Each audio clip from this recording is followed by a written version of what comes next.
জুলাই 2024 শিক্ষার্থীদের সরকার বিরোধী আন্দোলনে আহত একের পর এক আন্দোলনকারী জড়ো হচ্ছিলেন ধানমন্ডির এক গ্যারেজে।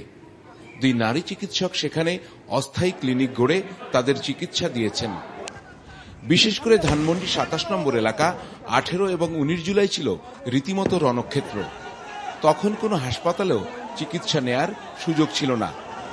পুলিশের সঙ্গে সংঘর্ষে আহত অনেকে চিকিৎসা নিয়েছেন এই গ্যারেজে। এখানে আসলে মানুষ ভরা ছিল এই জায়গাটা, এই যে ঠিক এই জায়গাটা। এইখানে ওই ট্রিটমেন্ট দিচ্ছিলাম, কেউ ট্রিটমেন্ট নিয়ে আর মানে আমাদেরকে উঠাই দিতে হয়েছে, কারণ নেক্সট পেশেন্ট আসবে বেডের উপরে। হচ্ছে বেডটা, এই বেডের উপরেই মানে বেসিক্যালি আমরা ট্রিটমেন্টটা দিই। তো এদিকে সব আমাদের ফার্স্ট এইডের জিনিসগুলো ছিল, মানে ছড়ানো ছিটানো আর কি, অনেক পেশেন্ট এই অবস্থা। এটা ছিল ফ্রিজ, তো এই ফ্রিজের মধ্যেই আমাদের ওই যে পানি, জুস, স্যালাইন এগুলো সব কিছুই ছিল আর কি। রীতিশার সঙ্গে ছিলেন আরেক তরুণ চিকিৎসক অর্থী জুকরিফ। রাজপথে একের পর এক আন্দোলনকারীকে আহত হতে দেখে কিছু একটা করার আগ্রহ তীব্র হয় তাদের মাঝেও।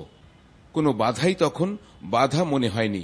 আমি দেখলাম যে কিছু ছাত্র পুলিশের গুলিতে আহত হয়েছে এবং তাদের শরীর গুলিবিদ্ধ, তাদের শরীর থেকে রক্ত আসছে এবং আমি দোতলা থেকে দাঁড়িয়ে সেটা দেখছিলাম।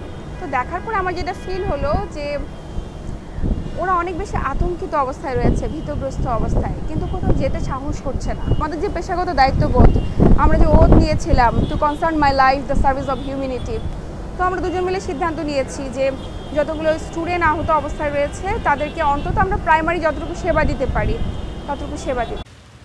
বহুতল ভবনটির সব ফ্ল্যাটের লোকজনই তখন সহায়তার হাত বাড়িয়ে দিয়েছিলেন। এক পর্যায়ে পুলিশের লক্ষ্য বস্তুতে পরিণত হয় বাড়িটি। কাঁদানে গ্যাস নিক্ষেপ করা হয় গ্যারেজে। তা সত্ত্বেও হাল ছাড়েননি চিকিৎসকরা।